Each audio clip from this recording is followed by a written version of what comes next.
De manhã, muito cedinho, quando o sol devagarinho vem rasgando a escuridão,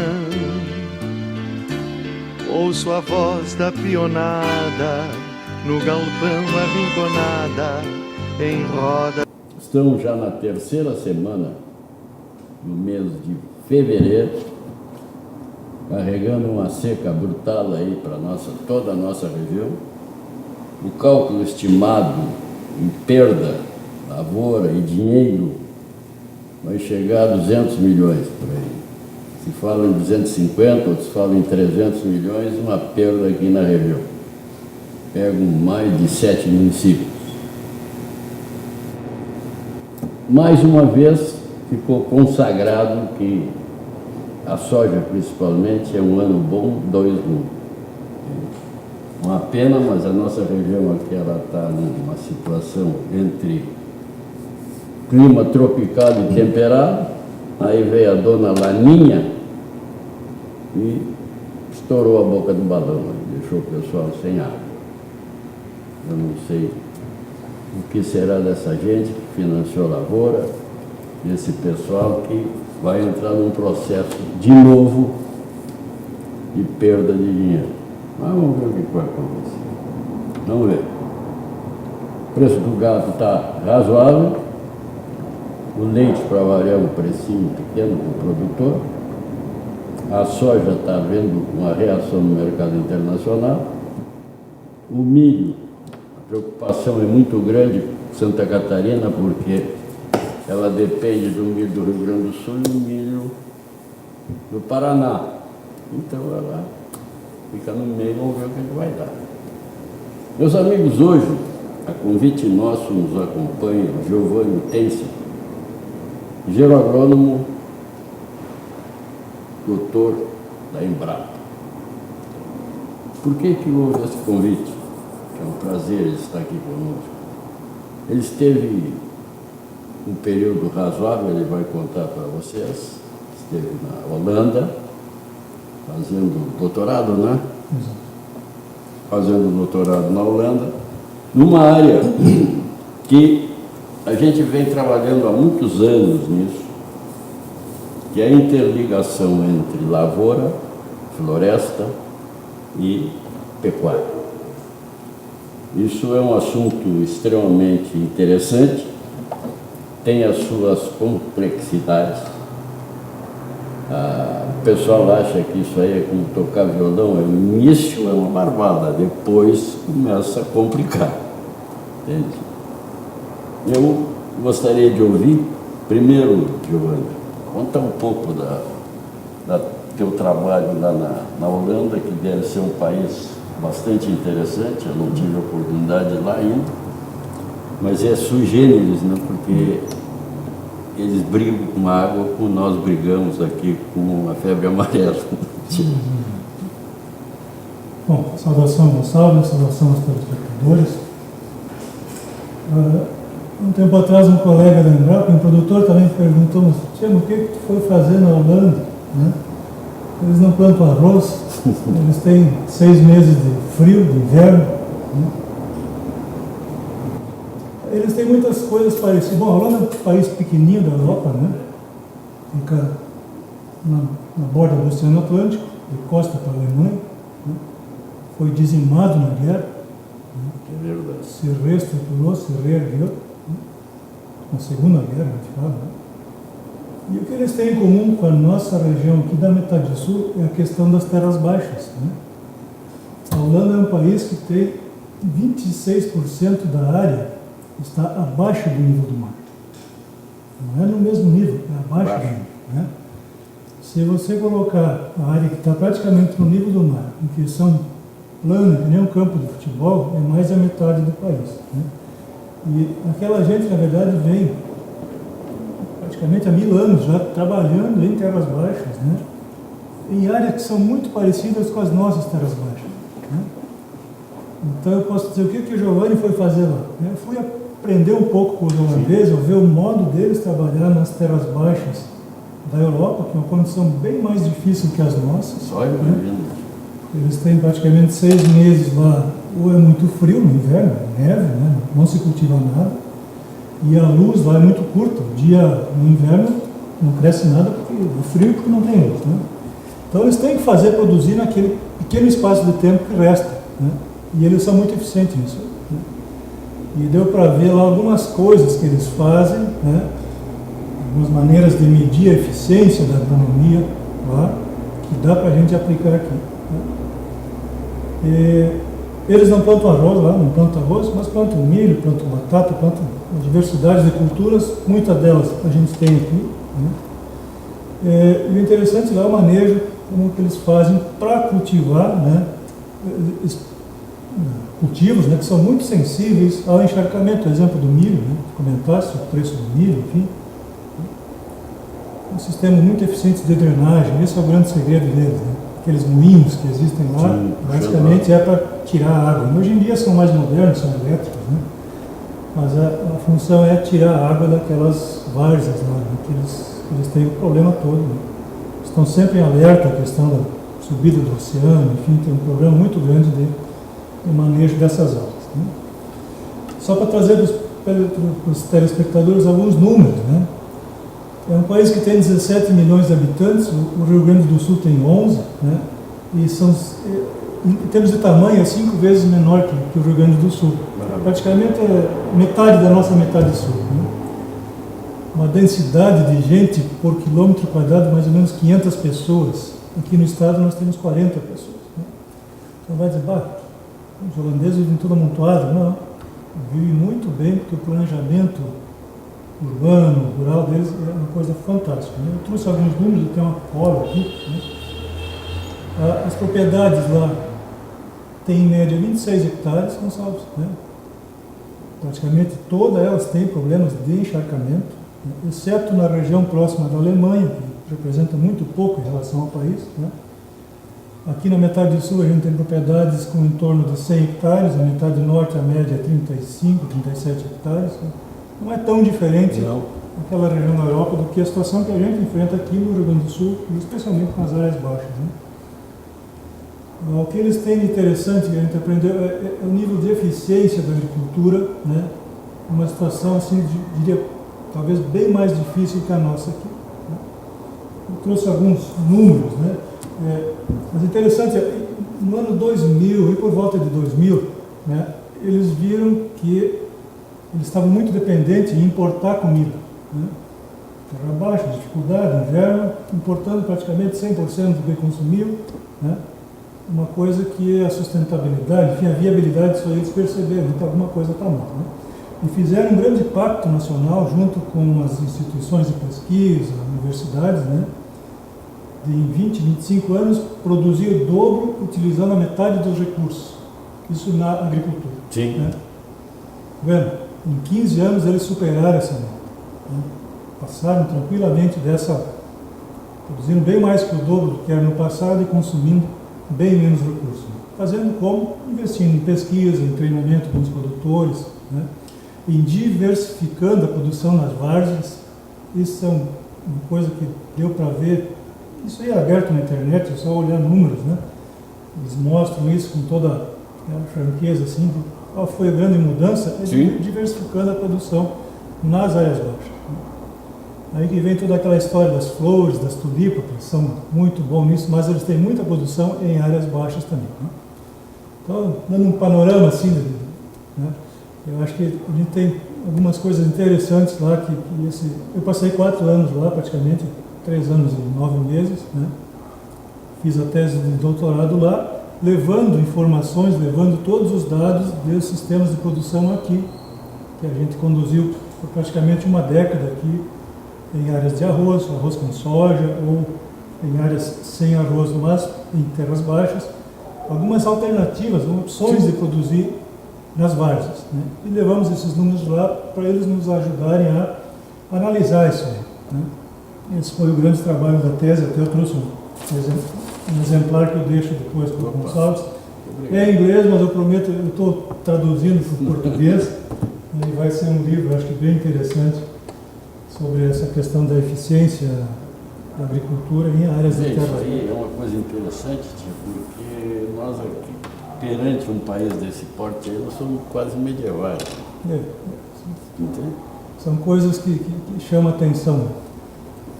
Por exemplo, e peço desculpas, dá sempre o exemplo da questão da Holanda. Eu passei 4 anos lá e estudei muito o sistema deles. Realmente os telespectadores têm interesse em saber. Uma coisa aqui para o nosso estado, né? Eles cultivam mais ou menos 2 milhões de hectares. Né? Aqui no estado, considerando inverno e verão, a gente cultiva 12 milhões de hectares. Né? Tem os números aqui.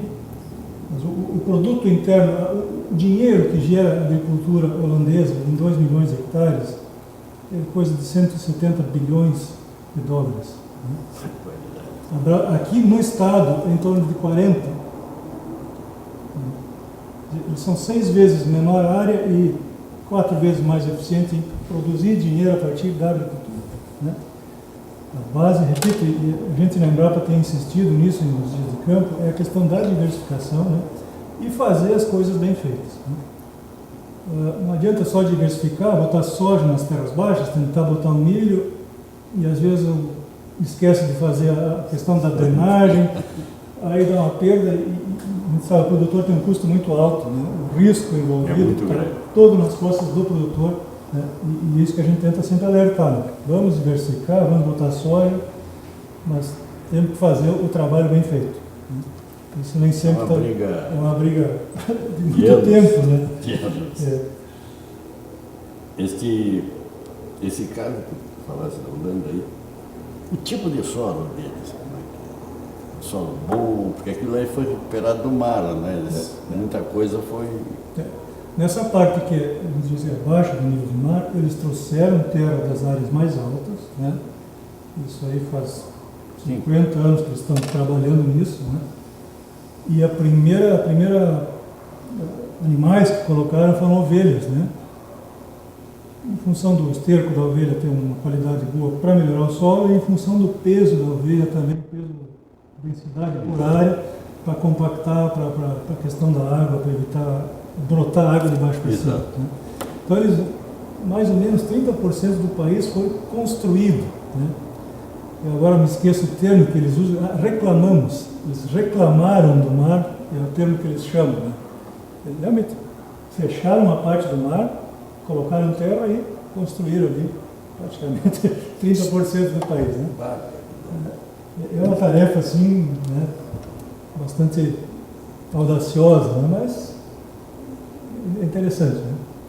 Não é audacioso, isso aí é um fato que vai ser comentado com o resto da vida. O cara pegar uma ponta do oceano, fechar e recuperar e transformar aquilo. Trazer terra de outro lugar e fazer disso aí uma área muito fértil. Né?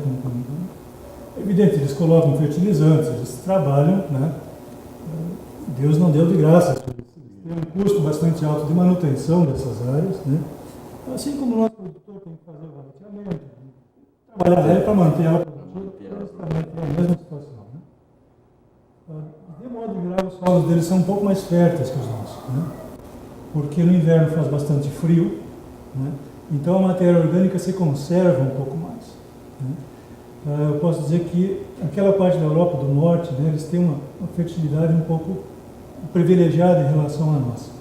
Aí que entra aquela questão que tu comentaste, Gonçalves, né, da integração lavoura-pecuária. Eu não trabalhei na parte de floresta, né, como tu comentou no início do programa de integração lavoura-pecuária-floresta, eu não trabalhei com floresta, trabalhei com culturas e com pecuária. Né? A importância que tem a pecuária para o benefício dos nossos solos aqui. Né? Isso é coisa que já se conhece há bastante tempo, enfim, tem muitas experiências boas na região do Planalto, né? E agora, devagarinho, está se fazendo estudo, não só da Embrapa, mas vários. A Migra tem trabalhado, a Universidade Federal aqui de Pelotas, do Rio Grande do Sul, de Santa Maria, enfim, várias instituições têm trabalhado nesse assunto, né? E agora, no último mês, no mês de fevereiro, nós estamos... Alguém for ver a matéria no futuro, né? Em fevereiro de 2018, aconteceu um dia de campo aqui na Fazenda Corticeiras, em Cristal, né? Justamente onde foi trabalhado esse tema da importância que tem o gado bem manejado, né? Para melhorar a qualidade do solo. Né? beneficia o arroz que vem na sequência, beneficia uma soja que você coloca na sequência, um milho que foi colocado, e a própria pastagem, causando um efeito, uma bola de neve positiva para o próprio gado que se alimenta da pastagem. Né? Nas nossas experimentos aqui de longo prazo, né, o que eu chamo de longo prazo? A gente trabalhou por 12 anos, né, avaliando ano a ano, né, uma avaliação bem minuciosa do quanto foi investido na área, quanto insumo foi utilizado, quanto retornou, enfim, fizemos todo o balanço, né, não só olhando quantos quilos por hectare de grão, mas o custo, quanto pesticida, quanto fertilizante, enfim, todo esse uma análise vários olhos enxergando a situação, né? E deu para ver bem claro assim, né? Quando você tem, nós colocamos aqui na nossa área o gado no inverno, né? Numa área que foi drenada, né? Tínhamos arroz no verão, drenamos a área e colocamos o gado no inverno. Né? Onde tem o gado que você maneja ele, né? Para que ele não consuma totalmente aquele azevém, que fica um pouquinho de palha de azevém para a cultura que vem na sequência, no nosso caso com a soja, né? Você tem um ganho bem interessante na matéria orgânica que fica no solo. No nosso caso, ali, em 9 anos, houve um aumento de 43%. Né? Isso é bastante importante. Né? Representa uma economia em ureia, nas culturas, uma economia em superfosfato, enfim, fertilizantes, em torno de 20% a 25%. Né? A gente obteve um benefício financeiro fantástico, depois eu posso ver os números aqui, que eu não tenho todo isso aí na cabeça, né? Mas o ganho financeiro de ter o gado na área foi não só pela venda do gado, mas pelo benefício no solo, que traz ganho de folha de soja, arroz, efeito direto e indireto. E outra coisa interessante que a gente mediu, né, a questão do aquecimento global, os gases de efeito estufa. Né? Na área que tinha o gado, né, como você tem mais micro-organismos no solo, né, aquela palha, aquela pós-colheita, né, ela metaboliza e se transforma em matéria orgânica no solo.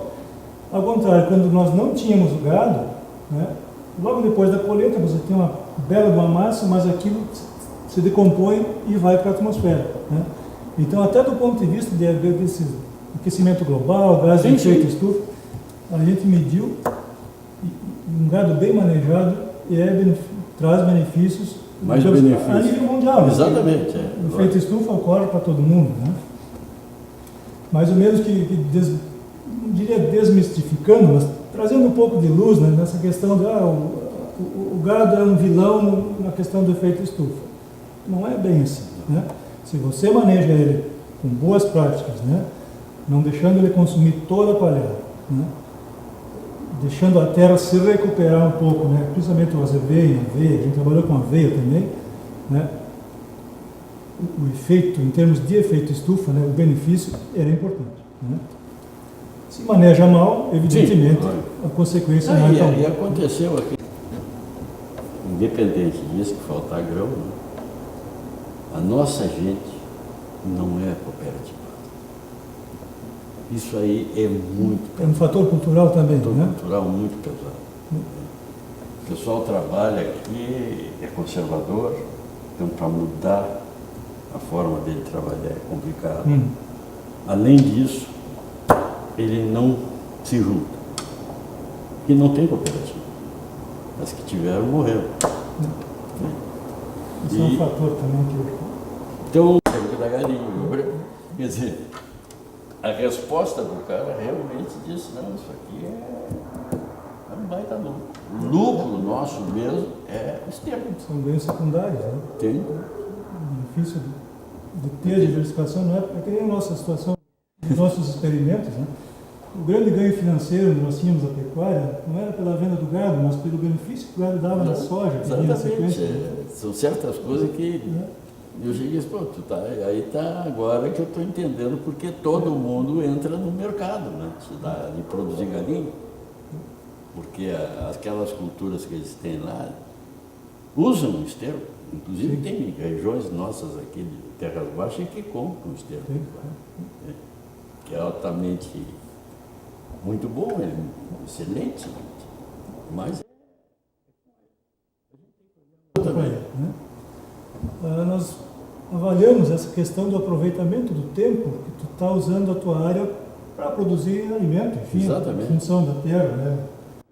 No sistema, digamos, esse de arroz pousio, o arroz pecuária, que predomina em 50% a 60% do arroz aqui do estado, né? Praticamente 60% do tempo, se tu analisar aí um quadro de 10 ou 12 anos, como a gente fez, 60% do tempo a terra está parada. Os colegas mais que hoje estão aposentados, né? Agora, recentemente, o IRGA também, né, com a microcamalhoeira, produzindo soja, fantástico, na produção altíssima, né? Tem alternativa. Tem. A gente consegue fazer, digamos, fazer chover, não, mas né, secar, drenar as áreas para colocar um cultivo que é muito sensível ao encharcamento, né? Nós trabalhamos aqui nos nossos experimentos de longo prazo, Gonçalves, com um sistema um pouco diferente para manter a área drenada, né? Que a gente chama de camalhão de base larga, né? São camalhões, não é micro camalhão, mas são camalhões de 8 metros de largura, né? Muito simples de fazer, é um preparo convencional, só que de 5 em 5 metros você inverte a lavração, né? Então ele cria aquele um camalhão, né? Uma pequena elevação no terreno que aquilo fica seco o ano inteiro, né? Nessas áreas a gente conseguiu colocar aveia, né? Ervilhaca, por exemplo, que são espécies nobres para a proteção do solo e para a própria alimentação do gado, né? Que nas várzeas é muito difícil produzir, né? Mas numa situação com esse camalhão largo a gente teve resultado bem interessante, né? A um custo baixíssimo, né? E uma estrutura que ainda hoje, se o telespectador quiser visitar a Embrapa, está lá depois de 13 anos já e foi instalada, né? Se perenizou essa estrutura. Nós desmanchamos uma parte, agora voltou o arroz na área, né? Mas tem alternativa, né? Para a gente produzir com diversificação nas terras baixas, né? É conhecido de muitos, né, que aqui no estado do Rio Grande do Sul, né, nós temos mais ou menos 3 milhões de hectares de várzea, né, de terras baixas, prontas, já sistematizadas para cultivar arroz, né? E o arroz usa 1 milhão e 100 por ano, né? A grosso modo, nós temos 2 milhões de hectares sobrando, que poderia ser feita uma agricultura um pouco mais intensiva nessas áreas de terras baixas. A soja aí está ocupando uns 350, 400 mil hectares dessa parte ociosa, que dá para se dizer, né? Mas tem muita área ainda para ser explorada no verão e praticamente toda a área para ser explorada no inverno, né?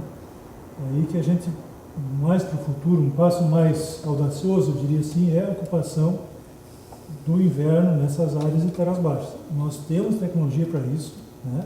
A Embrapa vem trabalhando há um longo tempo, né, para conseguir utilizar essas áreas, essas várzeas no inverno também, né, seja com uma pecuária bastante intensiva, né, produzindo bastante num curto espaço de tempo, ou com culturas de grão, como trigo, uma cevada, né, esse tipo de culturas bastante diferente daquelas que o pessoal está acostumado.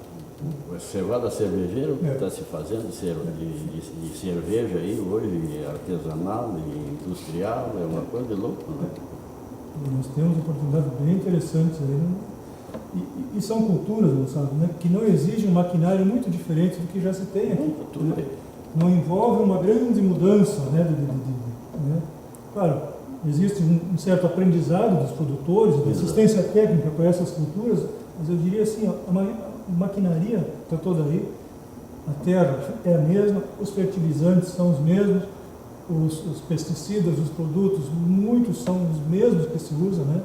Eu acredito que com uma pequena adaptação, né, um treinamento, né, que se faz com produtores e com assistência, nós temos uma chance muito grande de dar um grande salto de produção agrícola na metade sul do estado. Tu sabe que...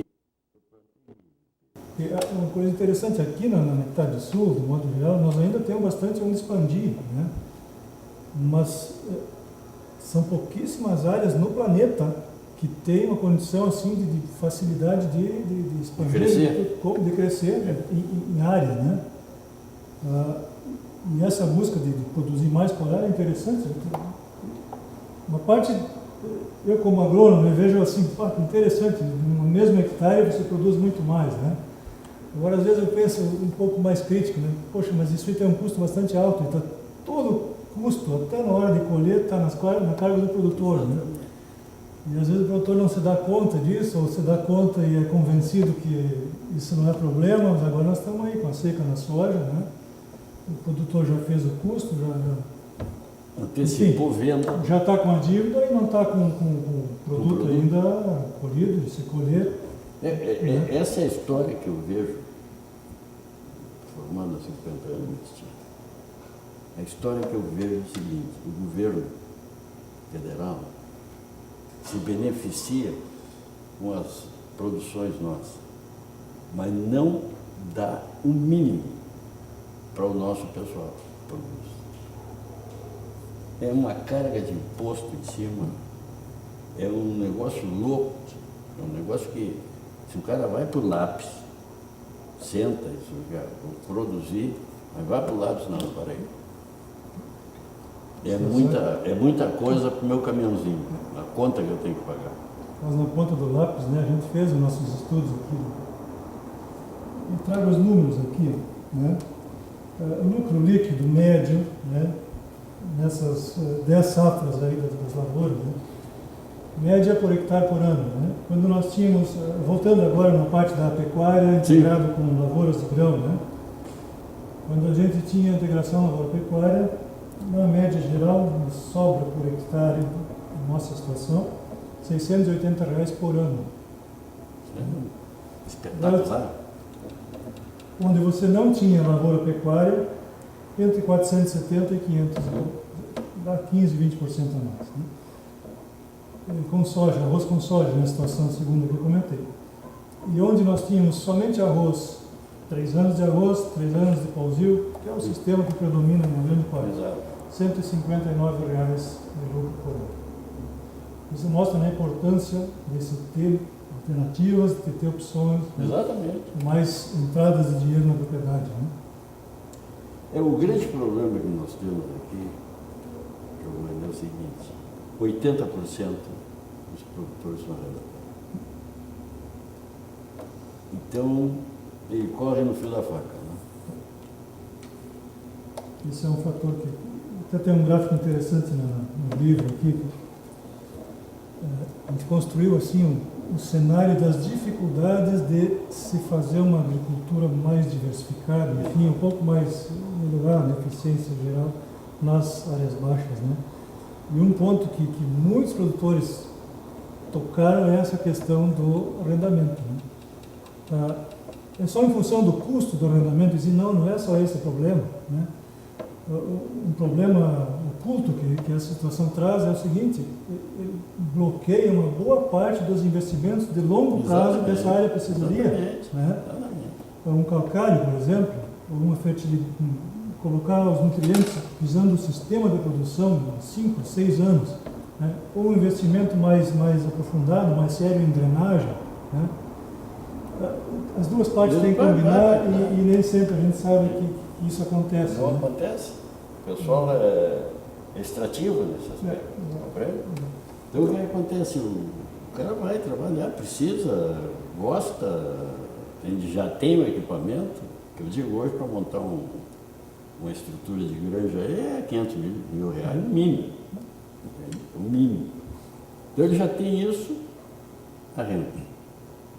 Aí quando começou, estourou a soja aqui, eu acompanhei bem de perto isso.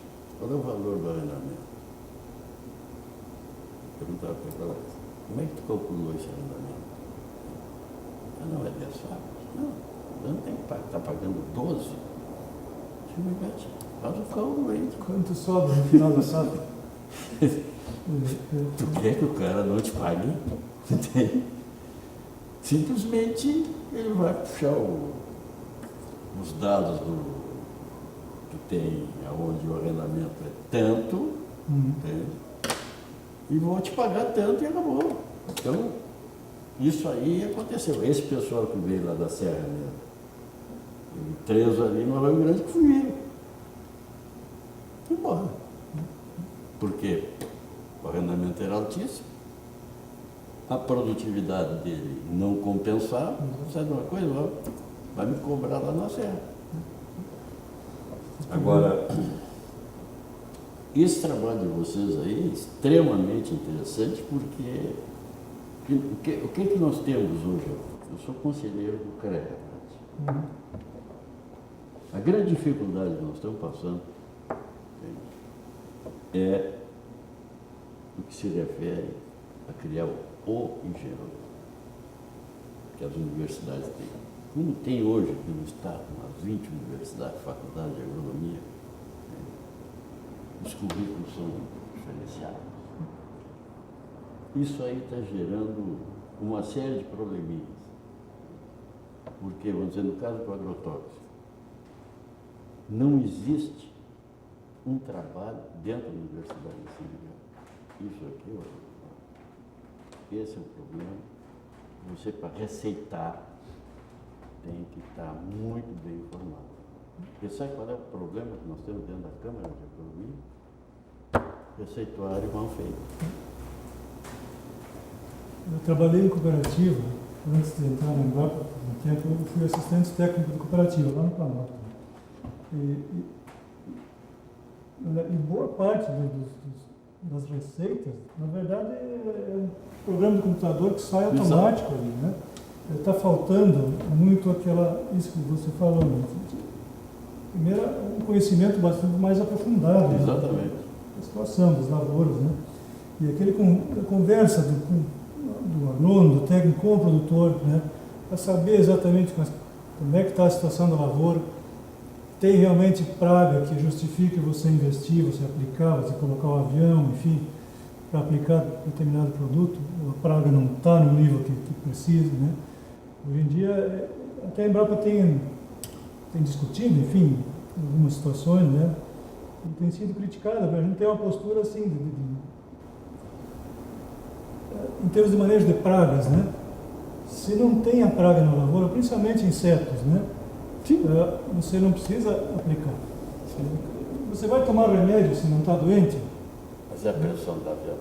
A pressão da venda é um ponto que tem, né?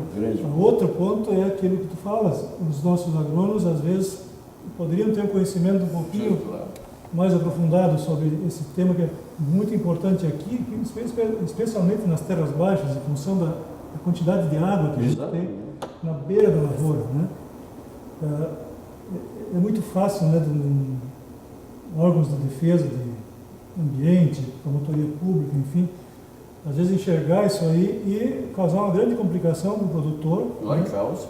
Que o produtor tem a melhor boa vontade em fazer produzir, mas incorre, às vezes, em erros, né, erros técnicos, a gente chama, né?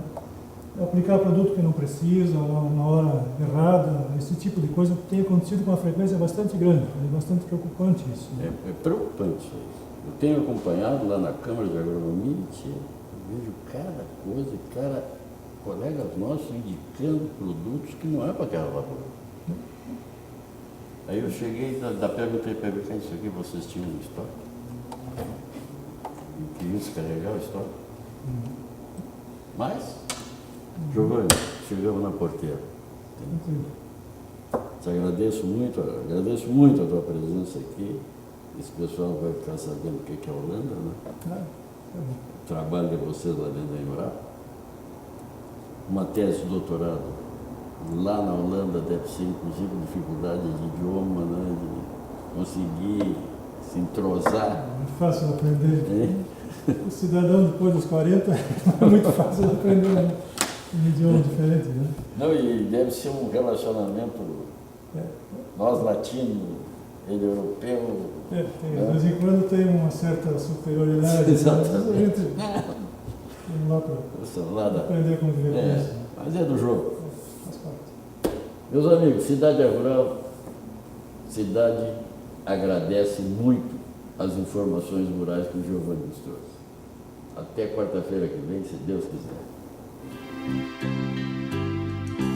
De manhã muito cedinho, quando o sol devagarinho vem rasgando a escuridão, ouço a voz da pionada no galpão arrinconada em roda de chimarrão.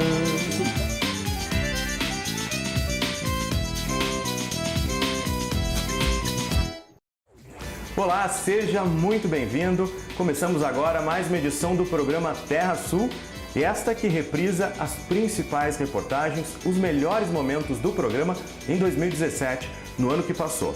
Esta é a última edição de reprises. A partir da semana que vem, então, a gente está de volta com material novo e muita novidade aí para vocês.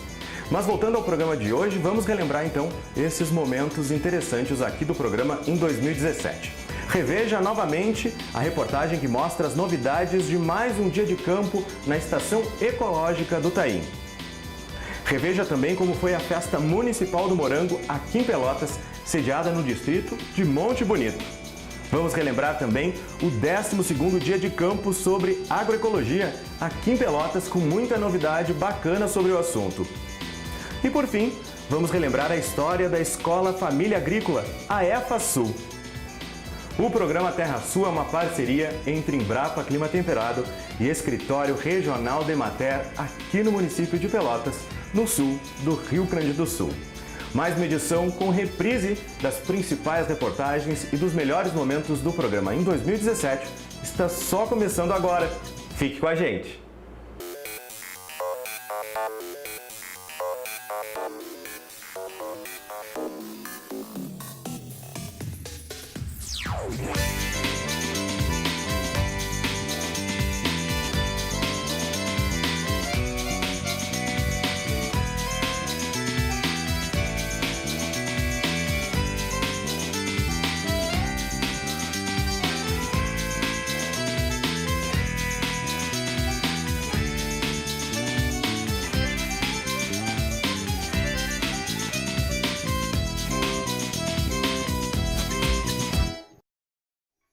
O lançamento de uma nova cultivar de feijão e a apresentação de inúmeras tecnologias voltadas à agroecologia e à produção familiar estiveram em destaque no 12º dia de campo sobre agroecologia. E é esse evento que a gente relembra aqui no Terra Sul a partir de agora.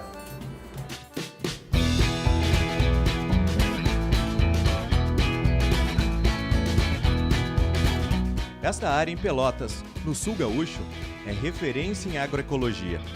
Foi aqui que mais de 700 pessoas, principalmente agricultores familiares, se reuniram no início de dezembro para buscar alternativas agroecológicas para diversificar a produção. Quanto mais diversificada, mais o agricultor tem condições de enfrentar diversidades climáticas, questão de enfrentar questão de oscilação de preço de mercado. Então é importante que ele, aquela velha história, não colocar todos os ovos numa única cesta. E claro que toda a diversificação nossa aqui, ela é pautada nos princípios da agroecologia. A produção de alimentos, né, sadios, seguros e que o processo de produção não impacte o meio ambiente. Aqui no 12º dia de campo em agroecologia na Estação Experimental Cascata, os agricultores estão divididos em 10 estações que abordam diferentes temas importantes para o fortalecimento da agricultura familiar e orgânica. Esta estação, por exemplo, está abordando a questão dos novos insumos, um tema importante. O Brasil, hoje, importa aproximadamente 70% dos insumos utilizados na agricultura quando o assunto são fertilizantes. Então, a Embrapa, como uma instituição pública, ela resolveu contribuir para diminuir essa dependência. Fazendo o quê? Prospectando e caracterizando fontes regionais de nutrientes, combinando micro-organismos com capacidade de promoção de crescimento, rochas, fontes de nutrientes e a parte de composto orgânico. Muitos desses produtos podem ser usados na agricultura orgânica, na pequena agricultura, né? E aqueles que é um nicho importante, porque a dependência de insumos para a produção orgânica é muito grande. Em cada tenda, um assunto diferente.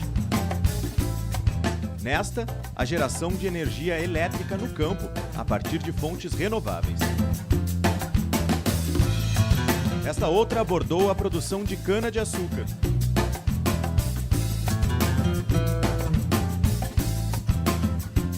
E mais adiante, 4 variedades de batata doce desenvolvidas pela Embrapa.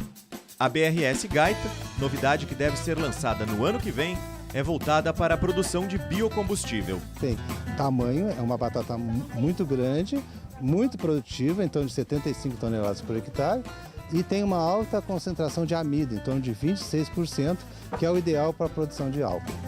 A tradição da região em agroecologia fez com que este grupo de agricultores viesse do Chile para aprender mais sobre o assunto. ¿Para qué querés plata? Más vale que valoren lo que tú Sabemos que Embrapa lleva mucho tiempo trabajando en esta área y en Chile recién se está tomando fuerza este movimiento, por decirlo así. Entonces los agricultores necesitan ver esa visión, queríamos ver los manejos que tienen acá, cuáles son las tecnologías que están utilizando y poder adaptarlas a la zona donde nosotros vivimos. Dos principais ensinamentos que a dona Cecília, produtora orgânica há 7 anos, leva para o Chile é a integração. Cómo trabajan los campesinos, como en la asociatividad, también cómo poder hacer la integración digamos, de la biodiversidad. Mais pertinho, o estudante de uma escola de Canguçu, voltada ao meio rural, aproveitou o dia de campo para qualificar o projeto que desenvolve em sala de aula. No momento, meu projeto é agrofloresta, que eu estou aplicando na propriedade e quero levar para frente e quero colocar também a abelha, para trabalhar de acordo um com o outro, né? E além dos temas tradicionais, o dia de campo também trouxe novidades. Esta estação aqui está abordando a nogueira pecã como alternativa para a agricultura familiar. Essa é uma das culturas que mais cresce no Rio Grande do Sul. Segundo dados da Emater, já são 5.000 hectares plantados em todo o estado. E uma pesquisa da Universidade Federal de Santa Maria aponta 10.000 hectares plantados em todo o Brasil. Por isso, os pesquisadores estão trazendo para os produtores, estudantes e técnicos aqui no Dia de Campo dicas para que eles não errem na hora de cultivar a nogueira pecã. Os principais cuidados que a gente coloca, o primeiro deles é escolher da área. Escolher uma área que seja bem drenada e uma área que seja profunda. Outro detalhe importante é utilizar plantas resistentes, a sarna principalmente, variedades que sejam resistentes, fazer as podas nos primeiros anos. Tem vários produtores com 10 anos colhendo 2 toneladas. Você vendendo a 10, 12 reais, são 20 mil reais por hectare ao ano. Então, um potencial grande. E dos principais destaques do Dia de Campo está aqui. É o lançamento desta variedade de feijão, a BRS Intrépido, que, segundo os pesquisadores, se destaca pela produtividade. Ou seja, ele testado em vários locais, Rio Grande do Sul, Santa Catarina, Paraná, ele apresentou um desempenho excelente em termos de produtividade. E isso, o fato de ser bom em produtividade, significa que ele tem outros atributos. E esses atributos, por exemplo, é uma boa resistência às doenças que atacam o feijão. A última estação, um pouquinho mais adiante, também foi novidade e abordou alternativas para a formação de reserva legal e área de preservação ambiental nas propriedades. São elas os sistemas agroflorestais e as cortinas vegetais multipropósito, técnicas de nucleação, né, como o uso de galharia ou mesmo de poleiros artificiais e áreas de semeadura direta de espécies arbóreas para restauração. Cada vez mais o agricultor vai ser cobrado para ter suas áreas de vegetação nativa recompostas. Então é muito importante a gente apresentar para eles alternativas simples e de baixo custo e que possam trazer até algumas vezes remuneração para eles para poder se adequar à nova legislação. A comemoração dos 80 anos da estação também foi lembrada com mostra de tecnologias desenvolvidas no local.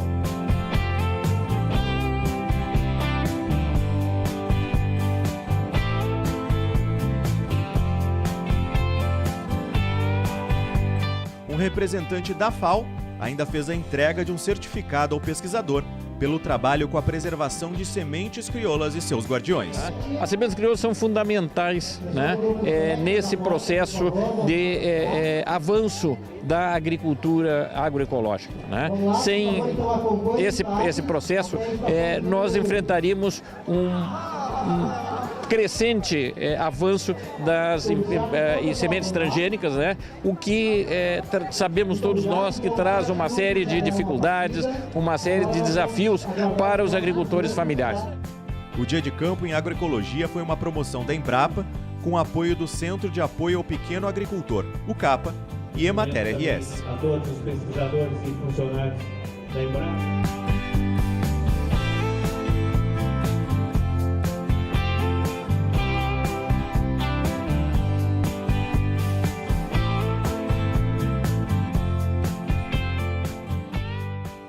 E no próximo bloco aqui do Terra Sul nós vamos falar sobre educação no campo. Vamos exibir novamente uma reportagem que mostra o dia a dia, a rotina e o primeiro ano de funcionamento da Escola Família Agrícola aqui do município de Canguçu, pertinho de Pelotas. É a EFASul. A gente já volta.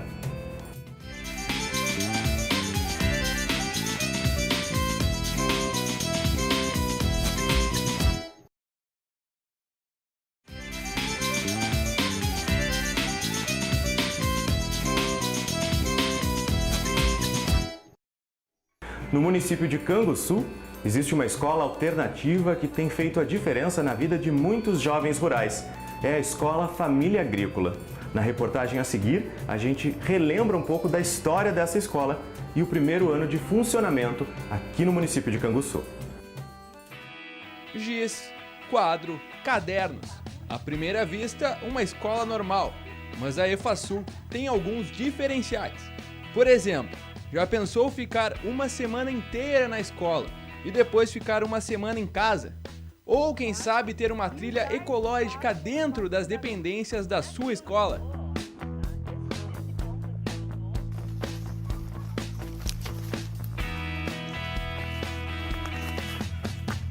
Criada há 1 ano e meio, a EFASul trabalha com jovens e adultos e busca, através da pedagogia da alternância, que esses alunos saiam de lá técnicos em agroecologia e formados no ensino médio, e que não esqueçam da própria família nesse percurso.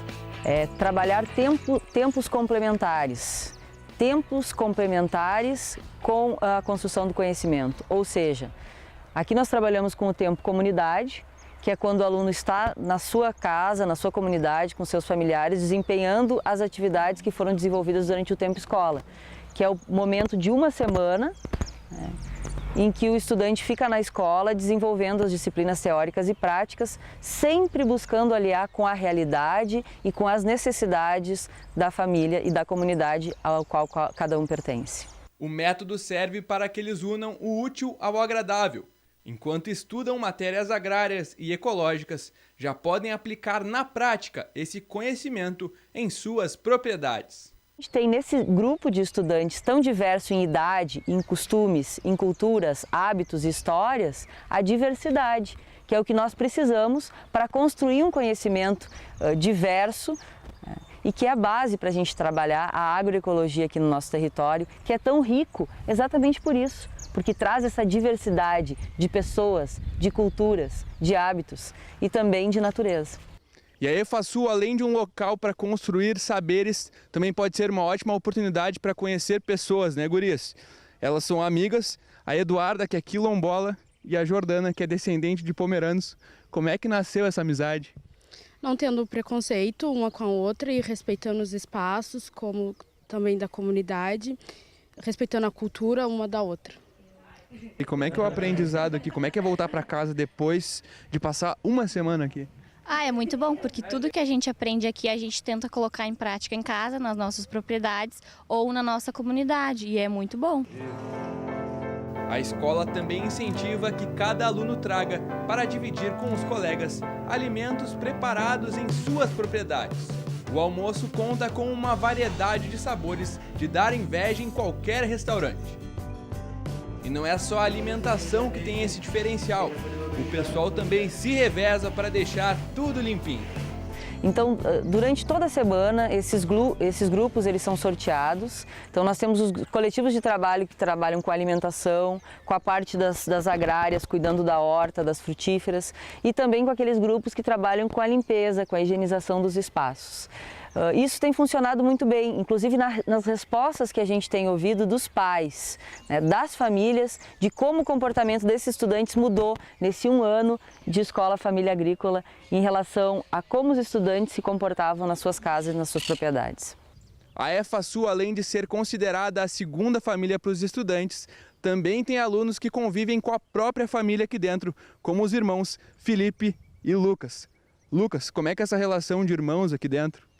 É muito bom porque a gente tem um familiar aqui dentro junto com a gente e fora as amizades que a gente faz, que acaba criando um laço de irmão mesmo, porque a gente passa metade do tempo aqui, metade do tempo em casa, a gente acaba tendo uma segunda família e ter o irmão aqui junto, não tem nada melhor para se enturmar, para conviver. Através quando a gente veio para a EFA, a gente teve uma nova visão de outras oportunidades de a gente mudar a nossa rotina, né? por causa que nós vimos na produção de tabaco, ela é muito dificultosa. E a nossa família, ela está num processo de transição, né? Onde a gente está querendo, através da EFA, né? Com um projeto que a gente tem de agroindústria, que nós vamos fazer construir uma agroindústria de minimamente processados. Mantida pela Associação Comunitária Família Agrícola e através de parcerias com instituições públicas, como o IFSul e a Embrapa. Nos últimos tempos, a escola tem incrementado a renda com a venda de insumos, como o Super Magro. Ele serve para fortalecer as plantas, também proteger dos insetos. E é feito é simples, é feito com esterco de gado, feito com melaço. E esse é o trabalho que nós estamos desenvolvendo aqui na escola, juntamente com os professores, para trazer uma renda a mais para a escola, um lucro, vendendo esse produto, que é um produto natural. Além de ser um trabalho simples para os agricultores, a gente também ensina a fazer. Vamos agora começar a trabalhar juntamente com os agricultores, eles vindo aqui, aprendendo como faz e nos ajudando a trabalhar com isso.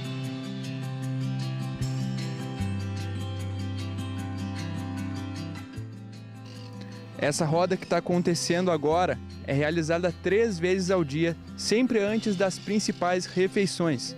E é uma forma de estabelecer o diálogo, celebrar a união do grupo e firmar acordos. Esse é o último dia da semana, antes dos alunos voltarem para suas casas. E para completar o ciclo da pedagogia da alternância. E construir o conhecimento através dos saberes técnico-científicos aprendidos aqui na EFASul, com os saberes populares que eles só aprendem na propriedade. Tudo aconteceu num certo dia, hora de Ave Maria, o universo vi gerar. Mas no princípio o verbo se fez fogo, nem Atlas tinha. A escola que me ensinou, sabe, a querer buscar a minha história aqui. Então, a escola que está me incentivando muito a procurar a minha origem e mostrar para todo mundo quem eu sou de verdade, sabe? E mudou muito a minha vida, né? Que eu passei a olhar para a minha propriedade hoje em dia como o meu futuro. De olhar para a minha terra, eu poder produzir o meu alimento e poder oferecer através da EFA alimento de qualidade, porque nas aulas que a gente aprende aqui, a gente aprende muitas coisas, tipo, e como produzir um alimento saudável, como produzir um alimento de qualidade para oferecer para as pessoas.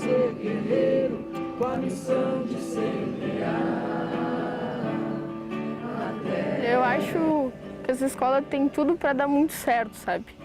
Porque o pessoal é bastante unido, busca sempre melhorar, sabe? É uma coisa que eu acho bonito.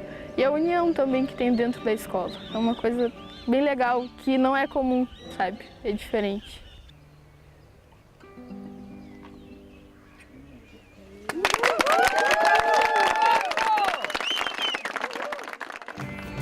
E no próximo bloco do Terra Sul, a gente relembra 2 reportagens com assuntos bem diferentes. Aqui em Pelotas, a gente relembra a primeira festa do morango. E no município de Santa Vitória do Palmar, a gente acompanha o manejo de pastagens em propriedades ao entorno de uma estação ecológica. Então não vai perder, a gente já volta.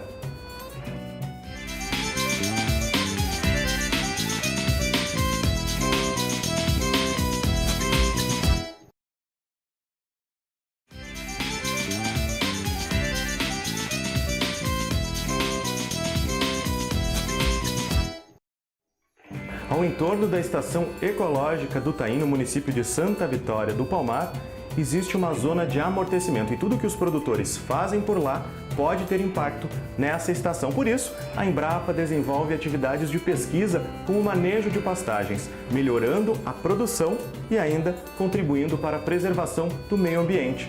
E uma reportagem que traz a cobertura de um dia de campo realizado por lá, a gente relembra a partir de agora. Desde o início do projeto, em 2015, já foram 5 dias de campo, que trouxeram informações para os produtores, como a melhor forma de fazer o manejo de pastagens, a ressemeadura. E agora, Com um solo mais bem estruturado, é hora de trazer de volta as lavouras de arroz para essa área. Uma diferença muito grande, né, cara? Eu trabalho com pastagem há mais de 10 anos, mas o nosso sistema era, recebia a lavoura de arroz e atirava o pasto ali na lavoura e deu. Não tinha adubação, não tinha ureia, não tinha análise de solo. Então a diferença básica é o giro da propriedade. Tudo começou quando Cláudio, um dos pecuaristas da região e anfitrião do Dia de Campo, resolveu acreditar nas informações da pesquisa e implantar um modelo diferente. Menos animais por área é igual a uma maior renda. Parece estranho, certo? Mas nesse caso, menos é mais. A maior oferta de pastagem faz com que os animais tenham que se locomover menos, e com a menor perda energética, eles engordam mais rápido. E chama a atenção nessa estratégia que os terneiros que estão fechando um ano, agora nessa primavera, já estão com uma média de 312 quilos. Se nós comparar isso ao sistema tradicional, ao sistema convencional, esses animais estariam com 180 a 200 quilos. Então mostra que tem um impacto bastante grande, que significa de 80 a 100 quilos a mais no animal jovem. Impacta diretamente na receita do produtor, né? Além de estar vendendo animal mais jovem, né? O produtor consegue ter um rebanho mais jovem, melhora os índices de produtividade, mas também ele tem, com um animal mais jovem, ele consegue buscar um preço melhor de mercado. E com esse menor número de animais, a degradação no solo da área também diminuiu. Com pastagens bem manejadas, a estrutura de solo é melhorada e os nutrientes reciclados. O que nós estamos esperando aqui é de que volte nessa área a lavoura de arroz, primeiro num sistema de plantio direto do arroz, né? Que são hoje uma estratégia necessária, uma estratégia fundamental de mexer o mínimo possível no solo. E é possível voltar com o sistema de plantio direto. O segundo ponto nós queremos testar aqui, em cima de dados de pesquisa que a gente tem e de dados de outros produtores, dessa lavoura de arroz voltar com menor adubação. Então nós vamos testar também nível de adubação na lavoura de arroz, porque o sistema foi adubado na fase de pastagem. Então, quanto mais adubo na fase de pastagem, a gente pode diminuir na fase lavoura. Se a gente tiver uma adubação de sistema, nós podemos reduzir, né, em 40%, 50% a adubação. É um impacto em torno de R$500, um pouco mais, um pouco menos, depende do preço. O Dia de Campo reuniu cerca de 40 pessoas, entre pesquisadores, técnicos e produtores da zona de amortecimento. A esperança é que com os resultados concretos do Cláudio, mais produtores apostem nessa ideia. Como compatibilizar a produção sustentável, que dê certo para o produtor, e a proteção ambiental.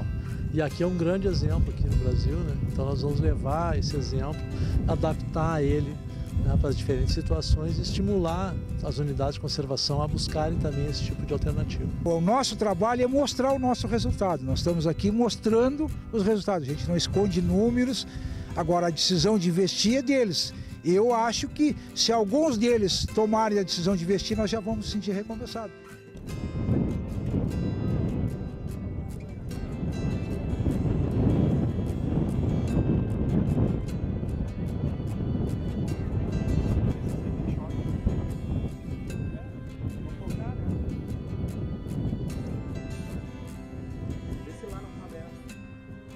Aqui no município de Pelotas, a produção de morango soma mais de 1 tonelada. Por isso, para valorizar essa fruta, foi realizada a primeira festa do morango no mês de novembro. E a gente vai relembrar como foi essa festa e tudo que rolou por lá na reportagem a seguir.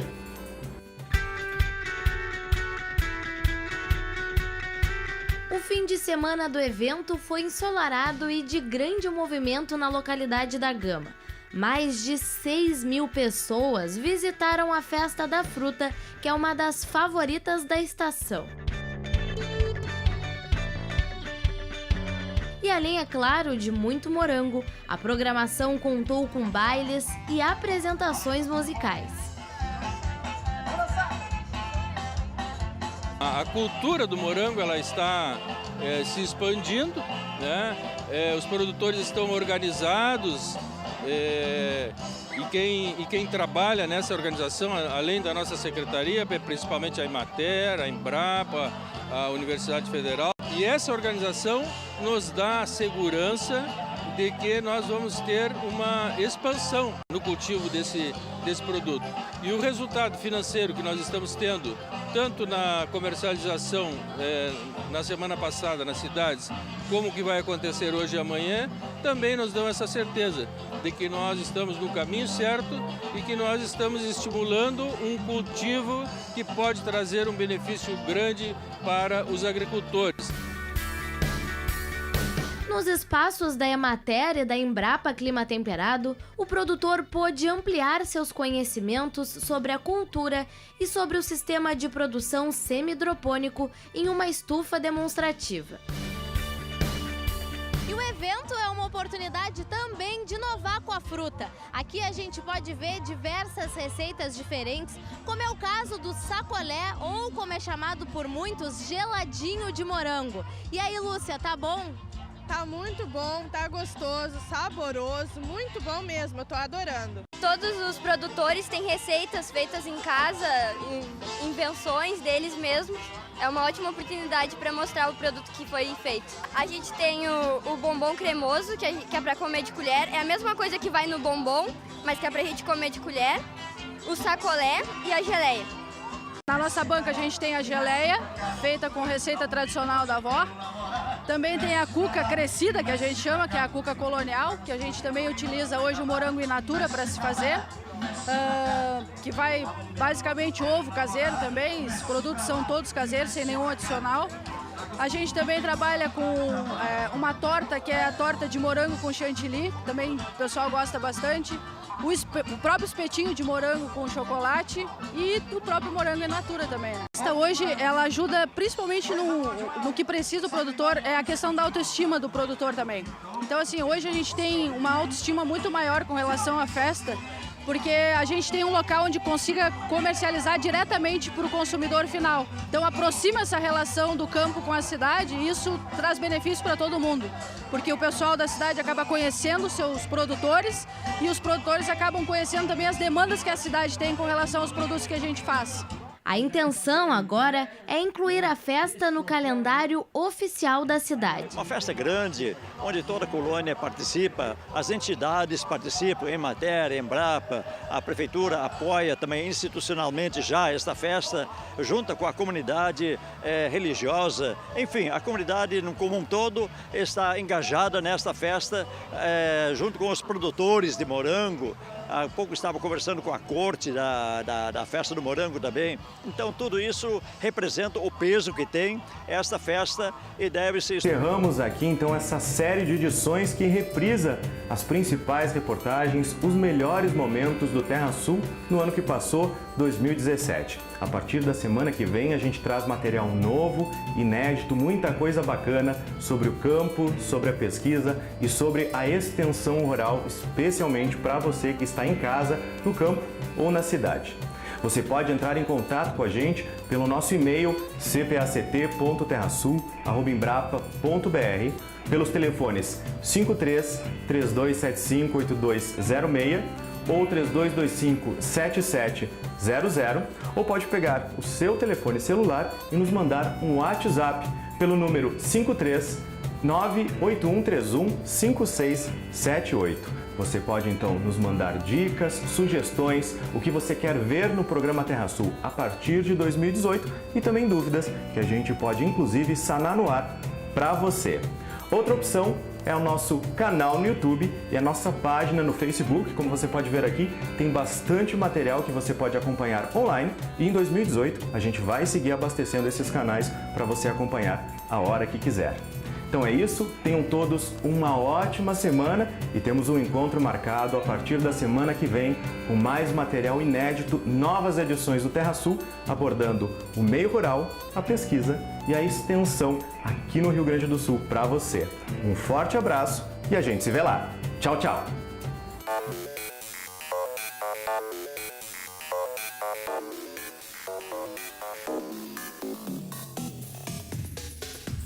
Yeah.